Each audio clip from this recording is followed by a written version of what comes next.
Matapos ang 16 ka tuig nga nangin malinong sa art scene, ang grupo sang Baisolangco Artist Society liwat ini nga nagtingob para magpatigayon sang labing una nila nga exhibit.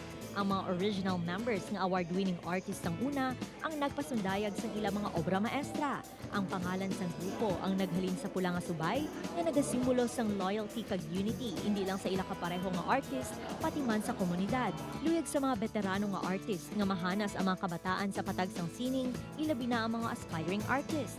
Montor kami, sculptor, tanan-tanan lang nga pwede namon ma-exhibitan namon nga gin-exhibitan no para nga ang consciousness kag ang pananawan sang tao kag kami mismo nagapalapit sa tao as an artist. Paano namon educate paano contribution sa among art para sa tao as a society in general. Si Gia nga isa ka architecture student, determinado sa paghimo sang pinasay nga artwork, ilabi na sang nangin miyembro ini sang grupo. Personally, sa akon man yung experience, amateur gid ko katama sir sa art scene. Pero halin sa una galantaw ko ya sa mga exhibit tupod ko akon papa na artist man. Kag ginadalay ako sa mga balay sa mga migo yaman nga artist. Kag dito may natun-an man ko bala somehow. Apisar nga nagkalain-lain man ang hilig sa mga miyembro sa art, nagaisa sa gihapon ang grupo para ma-develop pa ang ila abilidad. Each kami daan, meron kami sa among own nga symbols, no?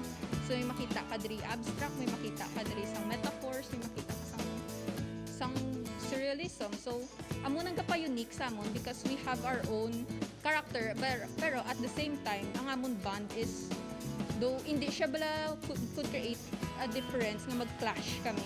Nahamtang ang mga artwork sa isa ka art bistro sa Iloilo Business Park. Magadugay ang exhibit tugtog sa Hunyo 22. Upod karo mga Portia, Zen Kilantang, One Western Visayas.